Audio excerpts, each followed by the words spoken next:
Greetings. I'm George Buster Ryan to get to Free Press out of Valdosta, Georgia. And I started doing this years ago when I found out that the mainstream news media refused to cover the beef of newsworthy issues in the black community. I can be found on Facebook, Instagram, Twitter, www.georgebostonryan.com, and YouTube, Boston G.B.R.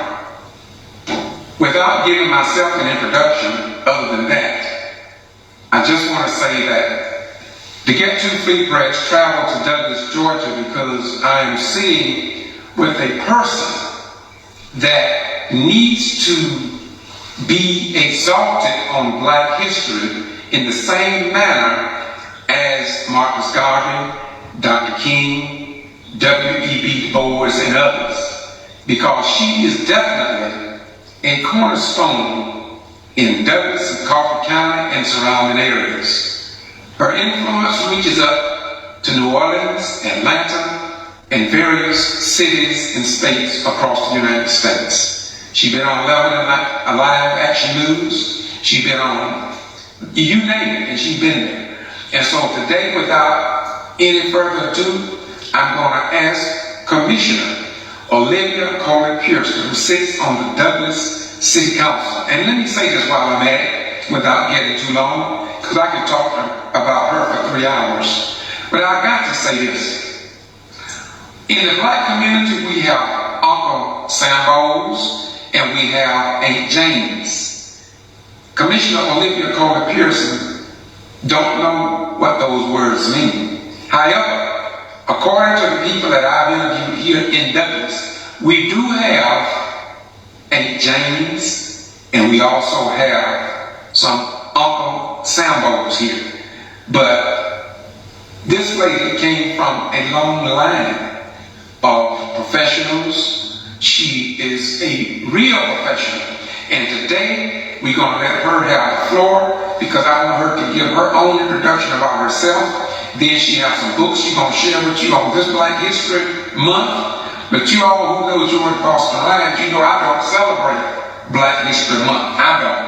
Because every day, every week, every month, and every year, every decade, and every century is Black history for this black man. So I now give you the most honorable Douglas Commissioner Olivia Coley Pearson, and she's a warrior in her own right.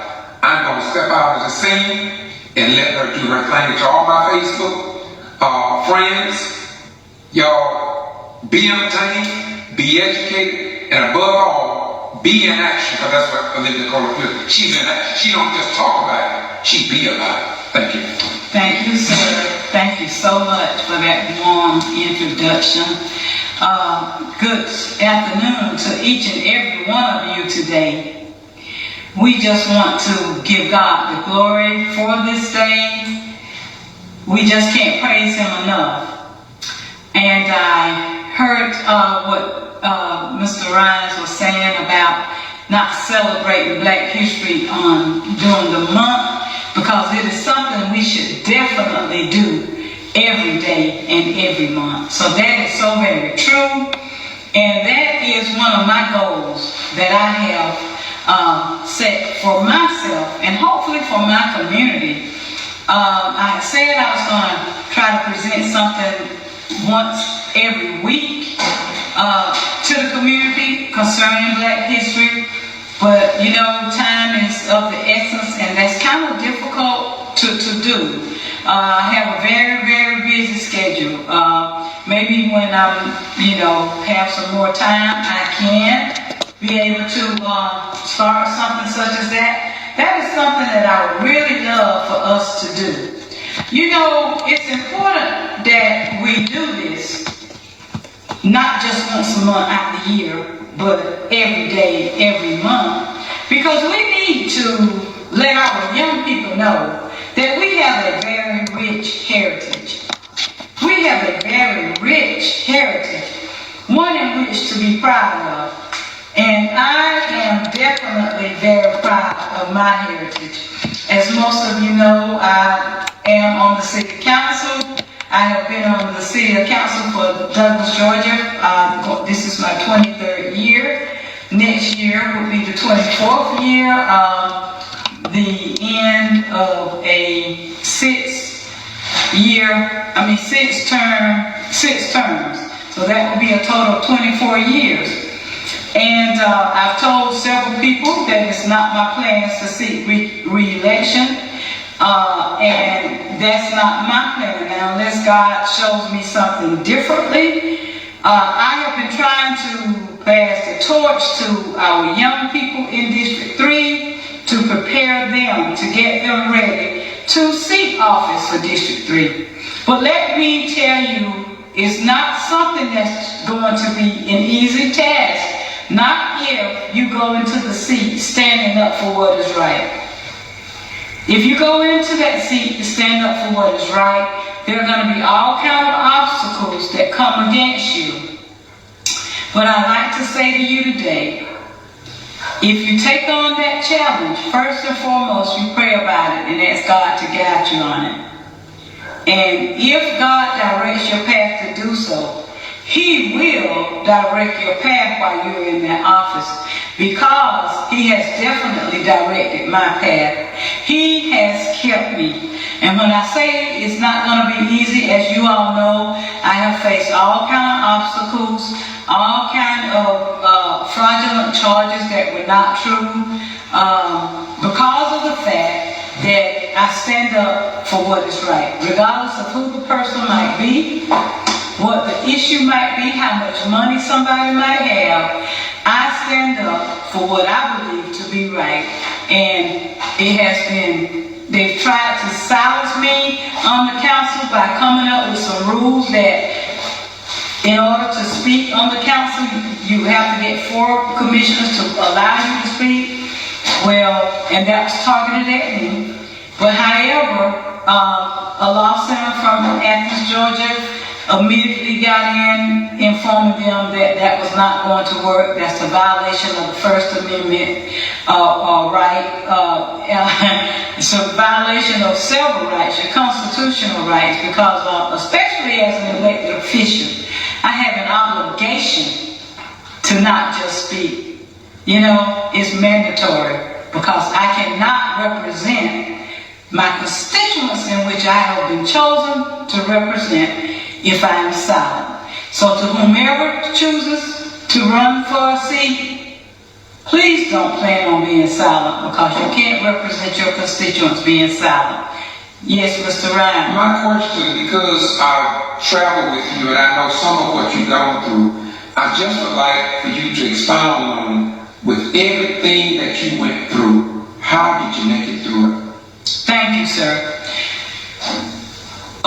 In the things that I've gone through, I was faced with initially 4 felony charges of voter fraud. Stemmed back from 2016. That was during the, I think the last term that President Obama sought election as president, second time. So the voter fraud charge, actually, it was inappropriately assisting a voter, something that was not even a Georgia statute, an OCGA statute, to be a violation of the law. So that shows you right there, they were just targeting me to try to attempt to get me out of office, because I am outspoken and I speak on the truth, which is not very popular. So doing that ordeal, the way I got through it, I know was my faith in God, because initially when it started up, I was devastated for 2 or 3 days, just not able to function or whatever. But once I came to my senses and to reality, I had a conversation with my God, who told me He was going to bring me through, bring me out of it. You just hold on. Do not take a plea deal. I will bring you through this. And my God did bring me through it. Here in Coffee County, I was faced with some jurors who, of those jurors, 11 of them were saying guilty. However, there was one young lady on the jury who refused to give in to them to say guilty.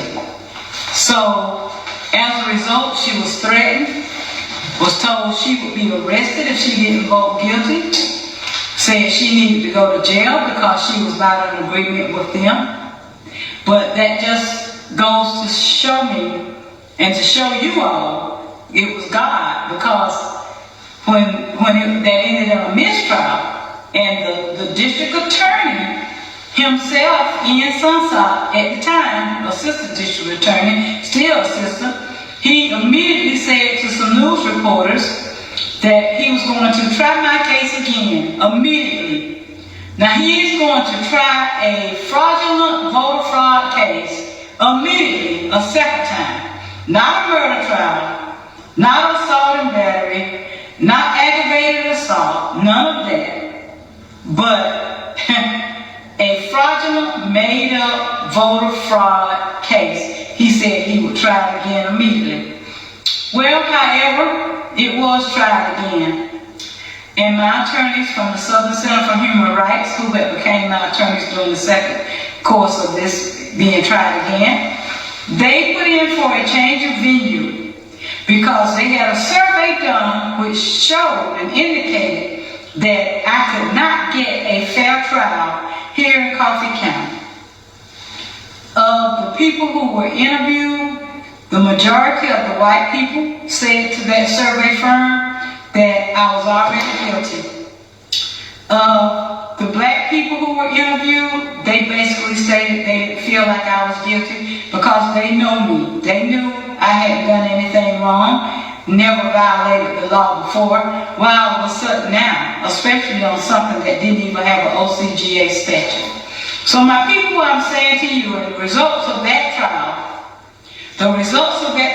which went to Jessup, Georgia, Wayne County, Georgia, those individual jurors voted unanimously that I was not guilty. They went back into the jury chambers and they were out in about 15 minutes with a not guilty verdict. And Mr. Ryan was present for that. So it goes to show you that Coffee County has a lot of work to do. Coffee County, it's time to get it right. It's time to get it right. And someone put on Facebook not very long ago that in the Bible it states about fear. And that fear is often mentioned in the Bible. And I remember commenting on that post that was put up. Because you know, there's a passage in the Bible that tells us that God is not a God of fear. So Coffee County, whether you are afraid or whatever the case may be, it's time out for being afraid. It's time to be bold soldiers for the Lord. Especially those of you who say that you know God and you are Christians. That you go to church every Sunday, you go to Bible study every week, but yet, you see your fellow man suffering. You see your fellow man suffering and you are sitting back quietly saying nothing. That is not the God that I know. Amen. That is not the God that I know. Amen. And if you know God, then you don't have the spirit of fear. Stand up for justice. Stand up for what is right. So that case ended up, I was found not guilty. A short passage was written in the newspaper or the Douglas Now about it, that I was found not guilty. But all the time before, one of the editors or whatever had so much to say before I got acquitted, saying that I should resign. I had been, by some of the people in Douglas, found guilty before I had even gone to trial. Where does that happen at?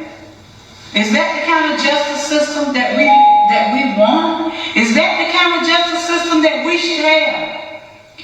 And then, you know, I need to make the connection to this.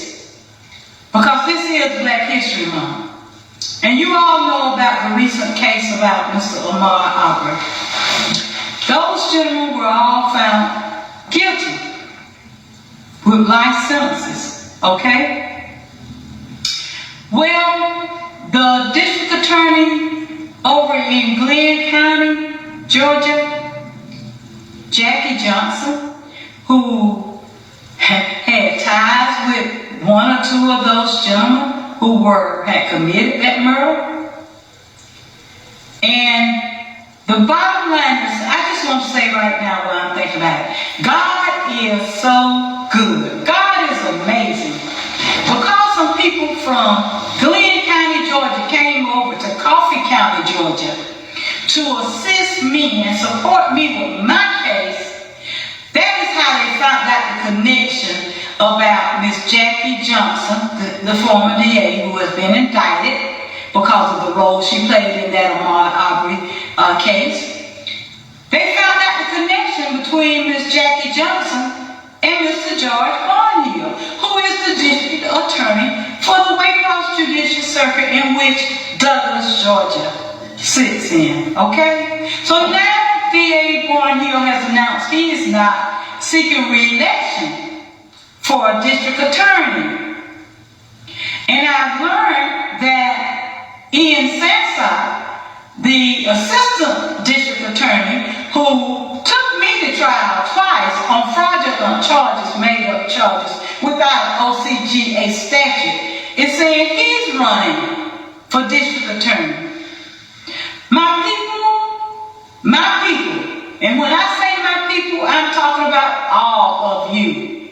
We do not need Mr. Sansai to take office if he's going to demonstrate the same kind of practices that he has demonstrated in the past, in my case and others, where I was prosecuted twice, taken to trial twice on some fraudulent charges, a waste of taxpayers' money, charges that were not validated by OCGA. How do you explain that? But yet, I've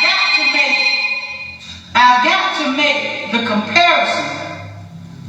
I've got to make the comparison and inform you all that there have been other cases that Mr. Sansai, Mr. Barnhill, chose not to prosecute in Coffee County. Okay? Such as the mayor of Bronson, former mayor of Bronson, and his daughter, Miss Tracy Locke, who admitted and were indicted for stealing over $700,000.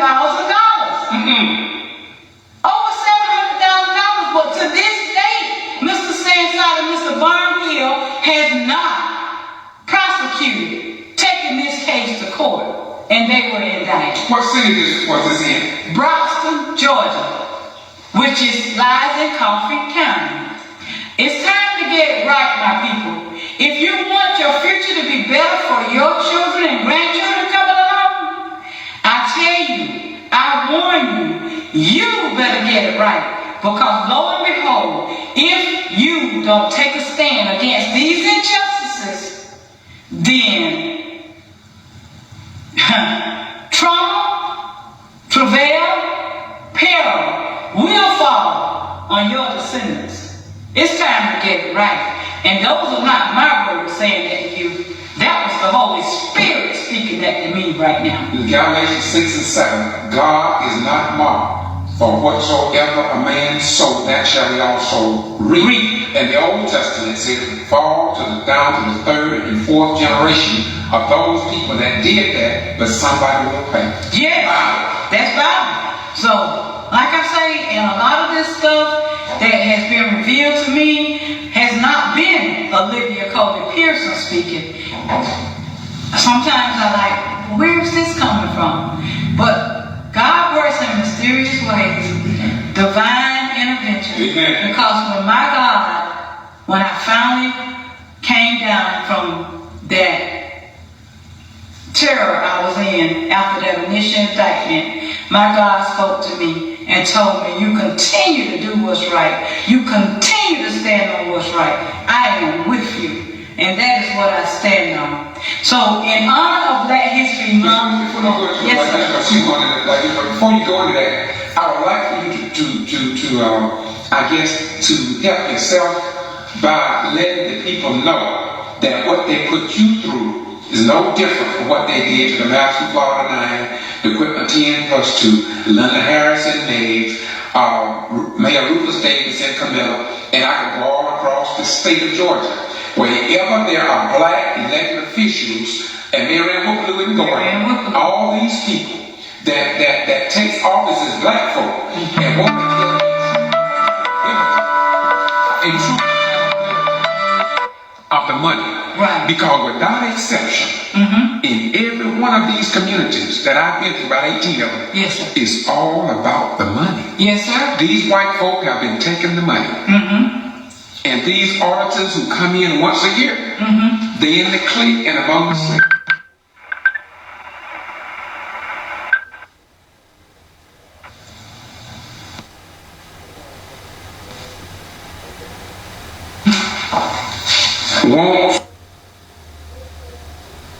Where was I at?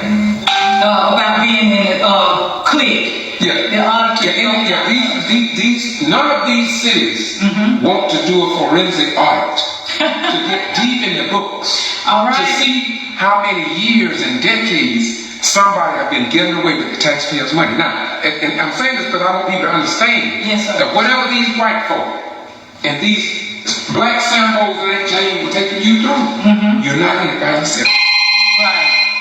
That's exactly right. I don't know who's calling. They are not. They should see that. They seem to do that for a reason.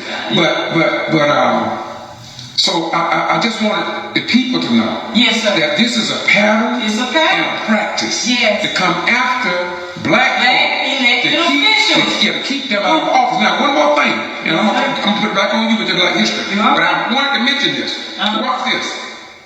When the first black mayor, the first black female mayor, and the first mayor, period, of Gordon, when she first got in office, got elected, it was the good white folk who told her, you better have a forensic audit done. It wasn't on, she didn't want the audit, she never asked for it. It was white people, right people, who say you better get that forensic audit because they're going to put it on you. And the finance chair, the late finance chair, Terry Reese, and this is my last word I'm saying, but he's what he said. He said, I'm the finance chair, we have 19 bank accounts, and I don't know what's in those accounts, and there's $1.5 million that I cannot account for. And from what I understood, they said approximately $1.9 or $2.5 million that they cannot account for in Gordon. And Mayor Whoopaloo was not re-elected, but Mayor Turner was elected. And when he was elected, nobody said nothing about it. So in a few weeks, I'm gonna go up there and bring 4 councils in. Okay. If nobody else do it, because that money needs to be accounted for. So I'm saying to black folk, when you get in office, represent right. Be just with black folk, white folk, Jews, German, Christian, Muslim, LGBT, be fair to everybody, and show the world the greatness of our people, which we are. Oh yes. Thank you so much for those words, sir. And that's so true. You know, because I have been asking repeatedly for an audit. We have an audit, but it's through the hired accountants, you know. But it should be an audit done every so often by a group of independent auditors. That's right. Okay? And as you all know, most people know that the city of Douglas, so many other cities recently got these millions of dollars from the American Rescue Plan Act. Okay? The city got $4.6 million. Stop that! Don't talk about that. They don't want you to talk about that. That's okay. That's okay. I'm not there about what they want me to talk about. I'm there about what's actuality. So we received $4.6 million. You get 2.3 half of it the first year, and then you get the other half the following year. However, the process for the application to disperse the money, it was not voted upon by myself and Commissioner Burner because it was rushed through. I brought it to the city's attention back in March of 2021 that these monies would be coming down. I was accused by certain social media sites that that was not so. The money was not for the people. Well, come to find out, Mr. Terrell Jacobs and Miss Becky, I can't think of her last name, but GMA, they both came down, did a presentation about this money, said the same thing I have been saying all the time. Okay? So they proved the social media site to be a liar, that those monies are for the people. And another thing that was supposed to have been done, there was supposed to have been a meeting held with community stakeholders. That meeting never took place to see what are the priorities that the community needs the monies for. That did not happen. We had 4 city manager, Ms. Henderson, Mr. Harold, Mr. Hudson, 4 people, city employees, to meet and make a decision alone as to how those monies were going to be spent. Then they brought it on a Monday night for the council to vote upon, and the majority of the council voted on it. I refused to vote on it because they had nothing noted in there as to how the elderly, disabled could get monies, how the homeless could get monies. So it was being rushed through at that point with the application process. Then, when they voted on it that Monday night, that very next day on that Tuesday, it's when the people were to go to pick up the applications. It was not explained thoroughly as to how this would work. And it was not inclusive to include everyone from the community. So there were a lot of flaws with it, and I said that at that meeting that night. Citizens, all I can say to you all is you better get involved. And the way to get involved is by your vote. If you are not satisfied with what's happening, because I asked for a count of the monies, I haven't got it line by line on the report. I'm going to request it again because we just got to be accountable as elected officials, and we've got to include the people in our decision-making process. Yes. Another question. Can you tell me who voted with you, along with you, for accountability of the procedures and including and respecting the people who voted the elected officials into office? Who stuck with you along those lines? Myself and Commissioner Durham, we were the only 2. And it's strange that you asked that question because one of the elected officials, Miss Cindy McNeil, she made a comment at a meeting that was being held for our commissioners. It wasn't a regular city council meeting, but it was a meeting to meet with a possible consultant to handle this money, which I thought was going to be a waste of money because we don't need an outsider to come in and tell us how we need to spend the money. We need our citizens' input. We know, we live here, we know. So that was a waste of money, which is why I was not in favor of the consultant coming in. But however, Ms. McNeil stated to some of the people who were present at that meeting that day and said to them, I don't know what she's promising to give you all, but the vote is going to end up 4-2. So evidently, the 4 of them who did not vote to include the community stakeholders had already agreed to not include them and had planned, talked about what they were going to do, which is illegal, but they did it anyway. And sure enough, the vote was 4-2 that night when I'm saying to you that that application process was voted upon and the community was not. Enough thought process did not go into it. Commissioner Coley, see, this is why we need probably 3 hours. We're going to do this again, but I would really be remiss. I know you're going to do a lot of history in a few minutes, but what I would like you to do, if you don't say but one thing, can you tell us the mistreatment that Roscoe Allen received by the DA and the judicial system here? Yes, sir. I can speak on that. Mr. Roscoe Allen was treated very, very, very unjust. I don't know who is calling me, but I am in an interview. I can't take the call. And I took it by mistake. I can't take the call right now. I'm in an interview. Oh, no. Okay, no. I'll call you back. And don't feel bad, every time I go by, that's when people call me. That's interesting. But yes, we were on Mr. Roscoe Allen, and I know we have another event going on today. That's why we can't go as long as Mr. Lyons and I would like to. Matter of fact, what we have today is a meeting at 2:30 on redistricting, which a lot of people do not understand about redistricting, but it is about how the lines are redrawn after every census, and it can either tell you that you can get more elected officials to represent people, or it stay the same, or what have you. So at this meeting at 2:30, those of you who are free today at 2:30, we're going to be at Pleasant Grove Baptist Church at 2:30 to talk about redistricting. I have two guests coming from Valdosta to speak about it, so it's very important.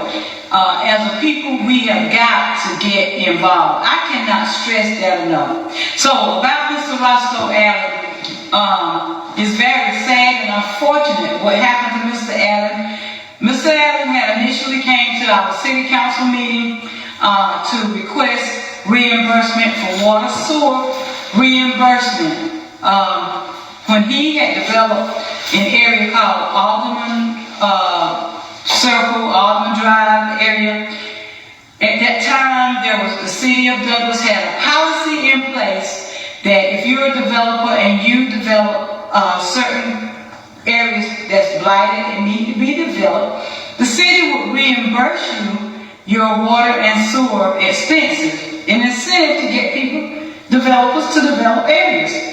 Well, Mr. Allen developed that area, used his money to pay for the water sewer hookup.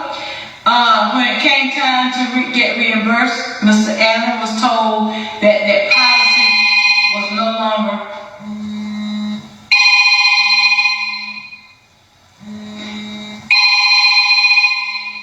I need to take this. Yes, ma'am, I'm in a recording right now for the interview.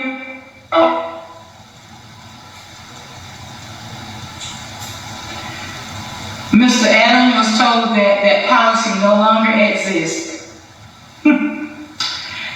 Mind you, during the time that Mr. Allen had put in to have his reimbursement to do the work, there were two or three other developers who had did the same thing. They were white. They got reimbursed for their water, sewer hookups for their areas. Who approved that? The mayor and council at that time. And I think that was on the time when Mayor Matt Lockwood was the mayor. During that time, I had not came on the council. I came on shortly after all of that. However,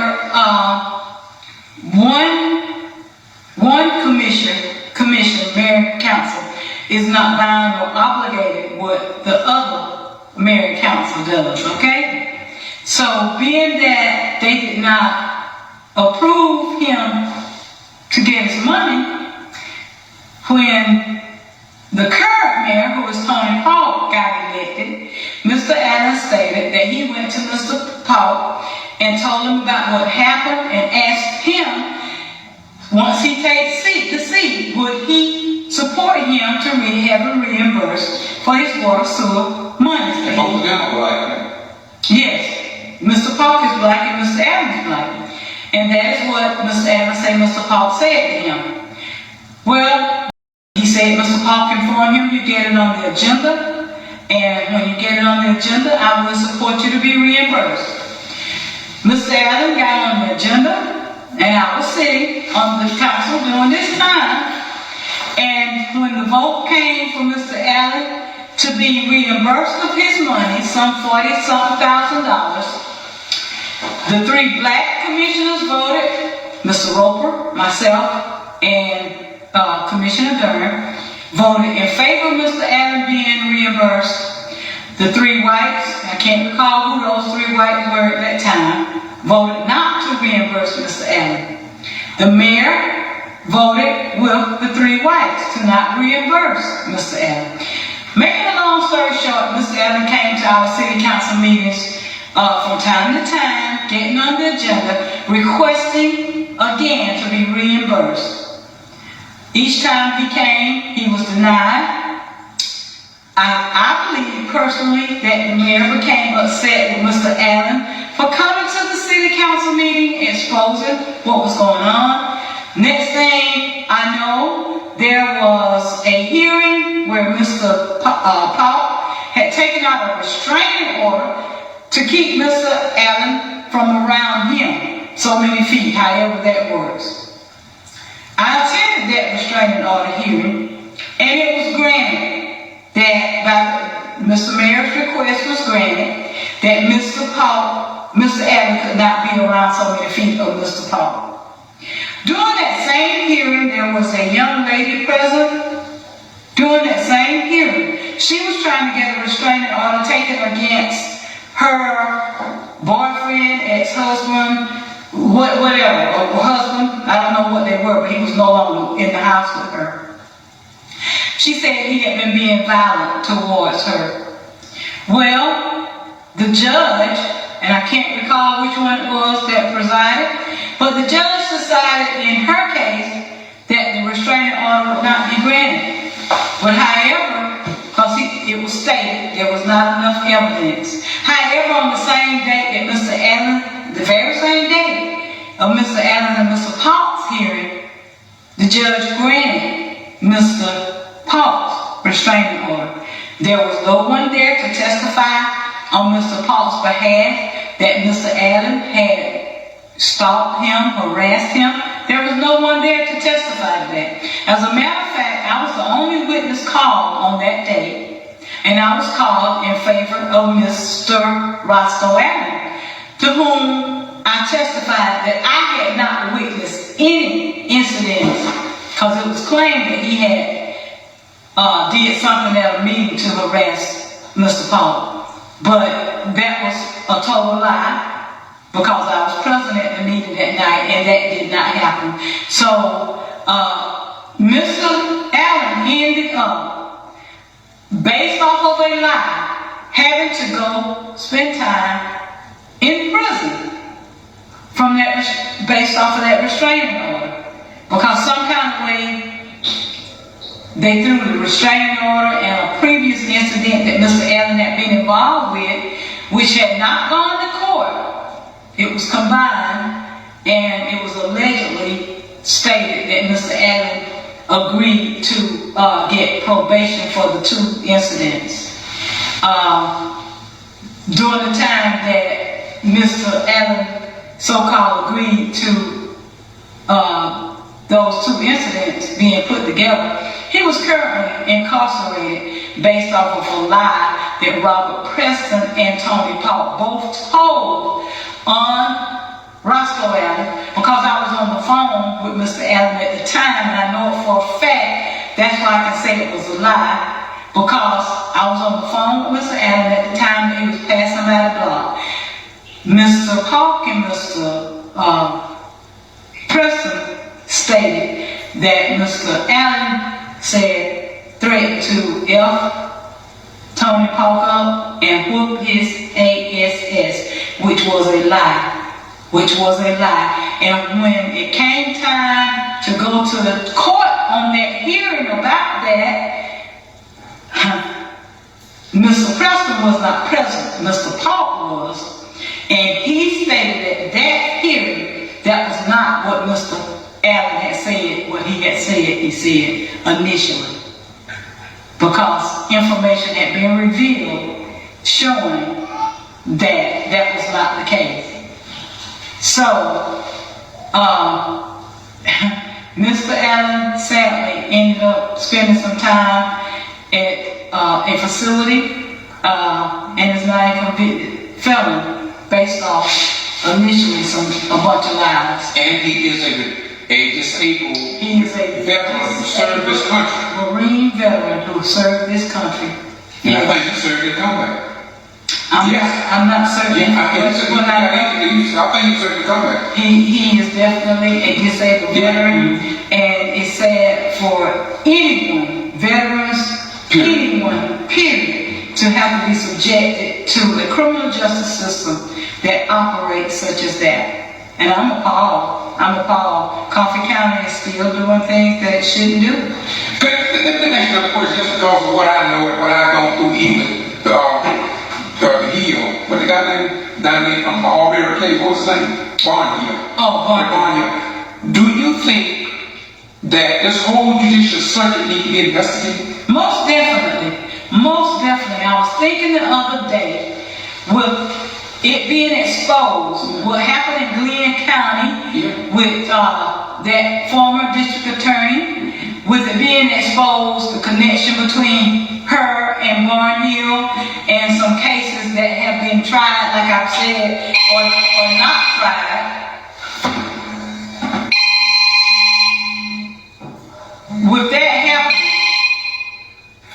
With that kind of exposure, we definitely need to have a lot of these cases which people have gone to prison behind, or probation, or what have you.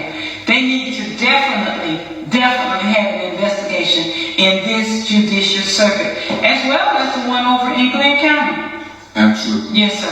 So now I'm going to get over into, if I can get back to my screen. She's not going to do a transition here. We're going to the Black History portion of this interview, and I want to apologize for her for the phone call that we have received. But when you are a keystone in the community and the people have to rely on you, they're probably calling her about that meeting that's coming up, because who else can they call who is on top of it other than this queen of a lady we have here now? So at this time, I'm just going to briefly, for Black History Month, recognize some authors, Black authors. Zora Neale Hurston, Their Eyes Were Watching God. This right here is the Cocktail Switch. It's a collection of West African stories in here, various ones. I'm going to quickly talk on them. Malcolm X Speaks. Brilliant man. I'll be able to call him back in 5 minutes, because I will be through in 5 minutes. Malcolm X Speaks. Brilliant. A man before his time, I think.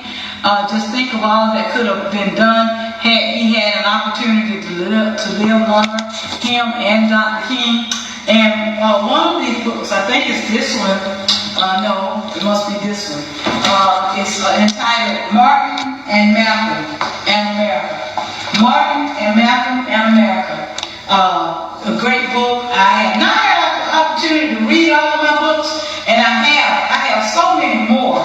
This one here that I brought is called The Radical King. It recently came out, and we had an online book study about it, because it tells a different light, shows a different light of Dr. King.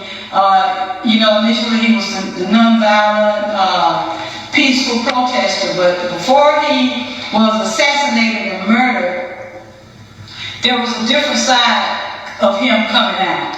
And it talks about that in this book. And he was also focusing on economic empowerment for black people and minorities before he got assassinated, which was probably one of the reasons why. Absolutely. That is really why they got rid of him. When he switched and wanted to go to economic empowerment, that's why they got. A lot of people don't know that.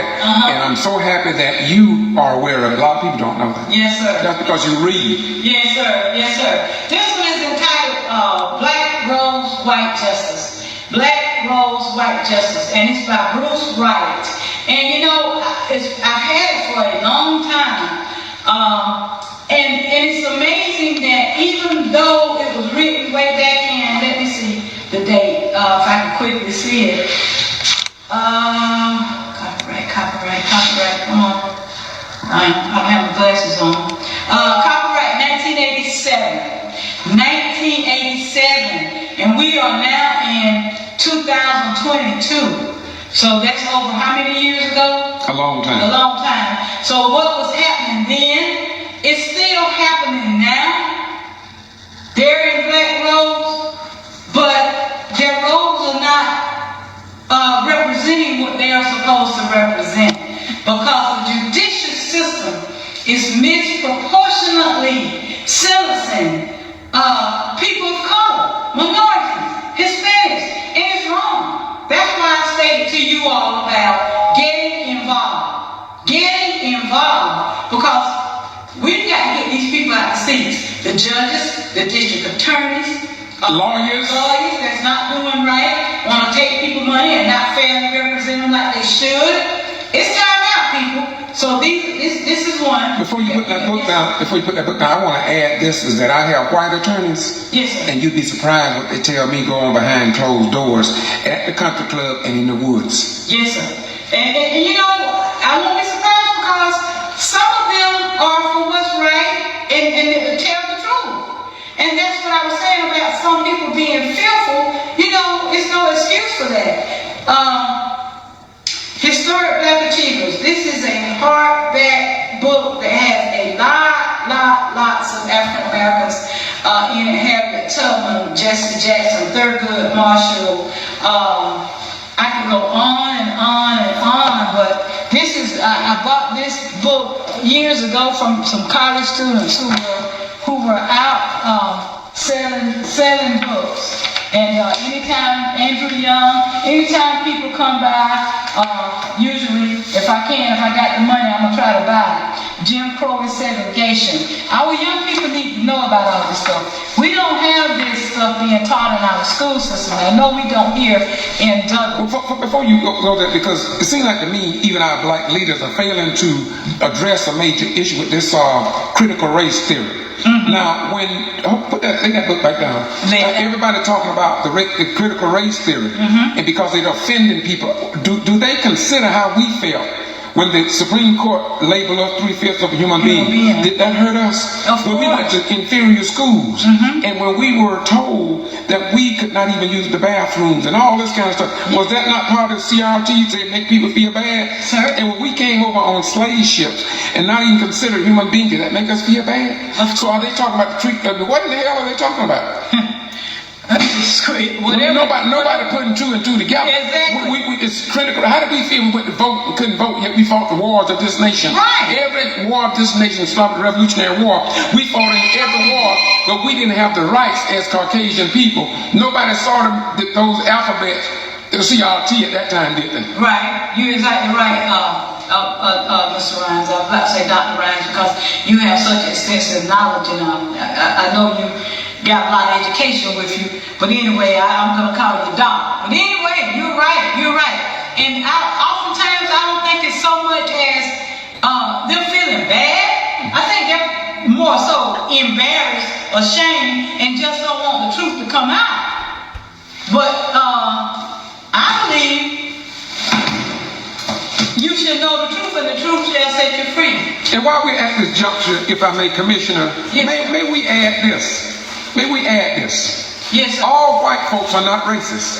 All white folks are not bad people. That's not at all what we're saying. And I say that because a lot of black folk, in certain organizations, mm-hmm. they speak ill of all white people, put them all in the same bag. Right. But I use this term, been using it for over 30, 40 years. Mm-hmm. White folk were fighting for me before I knew what the fight was all about. That's exactly right. And also, if you recall, the NAACP was started by white people and black people together, who came together for the common good because they saw how black people were being mistreated. So it's time for us to put that truth out there. And it's time for us to have people today to stand up for what's right. It doesn't matter the color of your skin. What matters is the color of your heart. What does your heart pump? Does it pump red? Does it pump blood?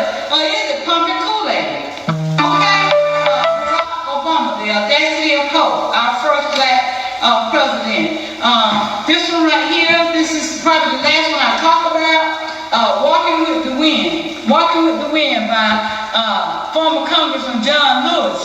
And this one, I must say quickly, I was so happy for him. I met him in Atlanta. The first year I got elected, it was either 2000 or 2001. Yeah, well, it's dated right here. It says, to Olivia, keep the faith. John Lewis, June 26, 2001. So I am honored to have met him. I am so honored to have met him. And he knew because I had told him I had just been in office a year.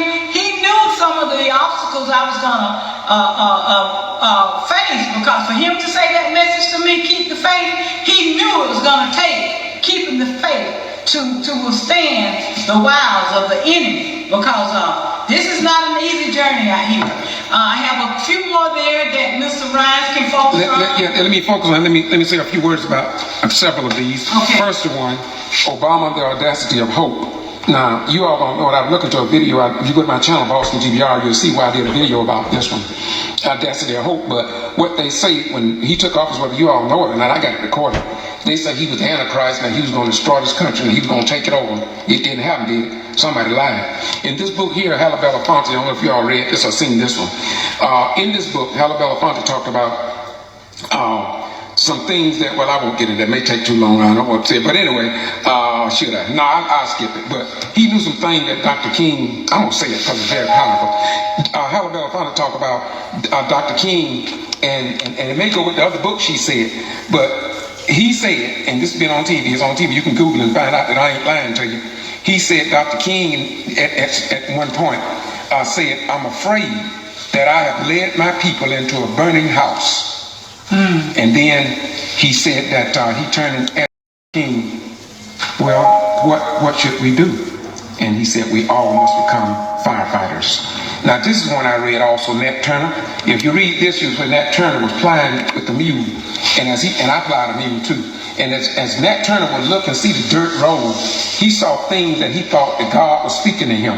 And this is when he took up arms against whites, trying to get justice. But that was a spiritual man. He was not a racist.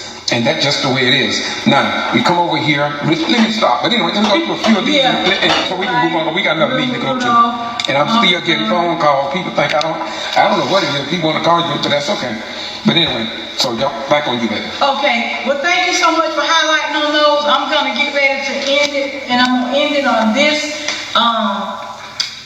American Bar Association magazine. I'll show you all right here, where I am proud to say that I was honored as a human rights hero by the American Bar Association. So when people start all their lives, you got documentation to prove that you're not the racist that they think you are. Yes, sir. Yes, sir. And I'll show you all quickly that. And then lastly, there's a couple of newspaper articles back in, what year is this? 2004. The city approved a $60,000 audit. I think that was when the new mayor, Tony Paul, came in, and he asked for an audit, and 4 of us voted to give it. But since then, we have not gotten another audit. This newspaper here, Georgia, it's in Georgia, it's a black newspaper. Wake Forest develops new division to fight political injustice. This is where friends of mine from Brunswick, Georgia, came to town to assist what was happening to me. And they came, and they came in numbers, and they organized an organization to try to fight political injustice. And that is what we're going to continue to build on. Represent Live has been the chairperson of that. And we're going to continue to support him and get so many more, like you mentioned, Mary Whipperloo and all those others. We need them to get involved with us. Across the state of Georgia. Across the state of Georgia. Lastly, this is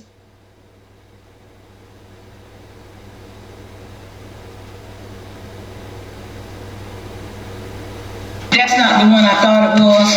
I left it at with some more stuff. But then closing out, this is Black History Month. This book here, HPV Vaccine Cancer Prevention. And you see right here, Human Rights Watch, SRBWI. Summary and recommendations. We need access.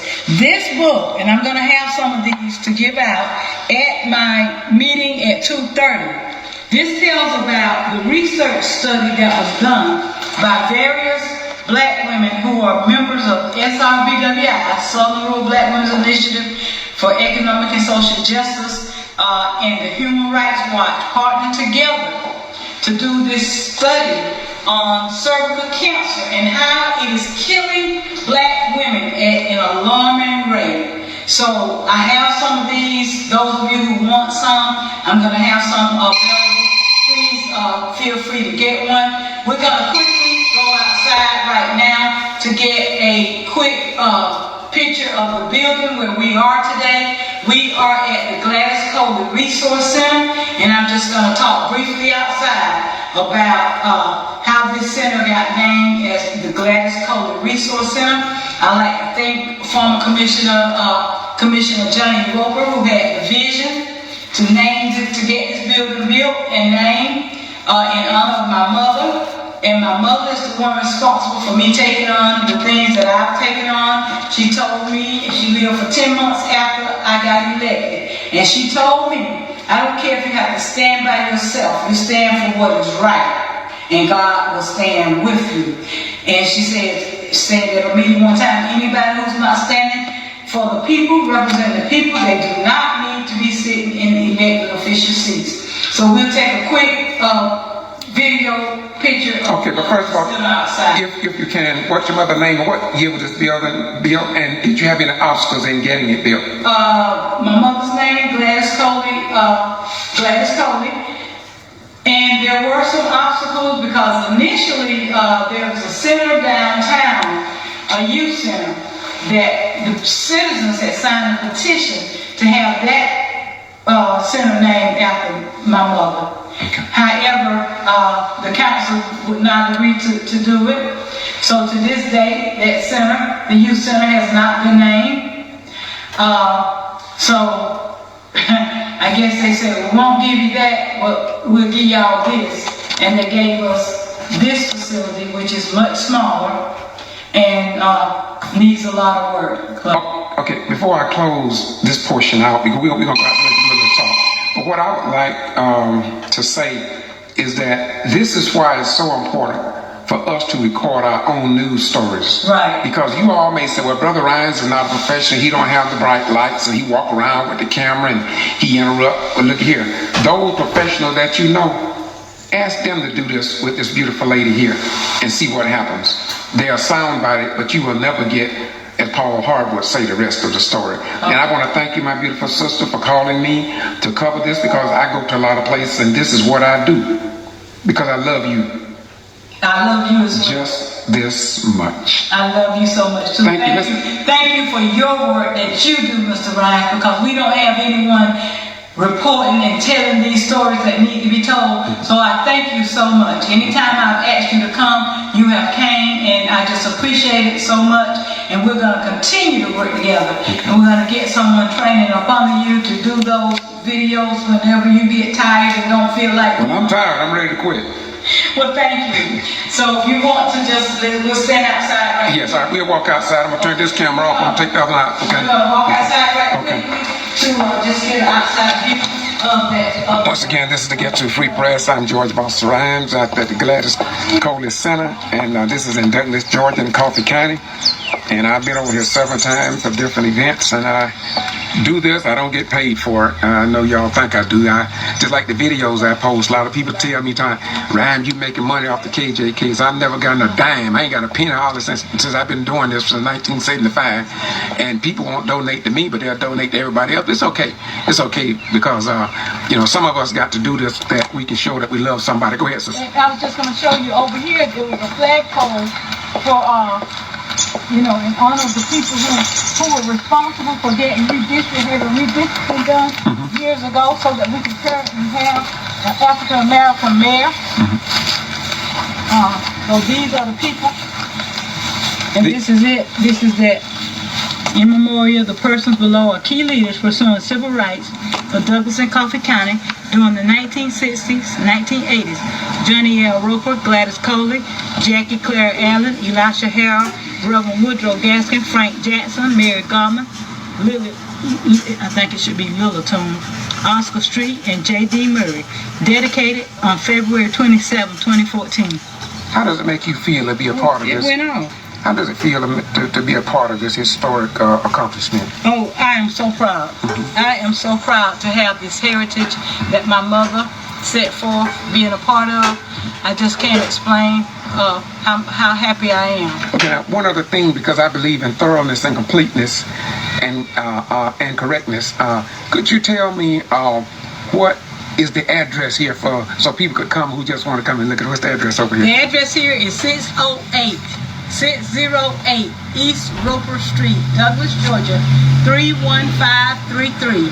And one other thing, I do believe in completeness, and you mentioned the name Roper. Who in heaven was Roper? Roper, Johnny Roper, he's a former commissioner, and like I said, he was the one who pushed to get this center built, because as I named out various names on there. It was Mr. Roper, Miss Coley, Elisha Harris, Jackie Allen. Those people played a part in getting redistricting done. And so you have the Coley Center here, you have the Jackie Clara Allen Park, you have Roper Street, and you have the Elisha Harris subdivision. And before we close, one other thing, and I want this mentioned because to me it's very important. How many years have you served on city council? I am in my 23rd year.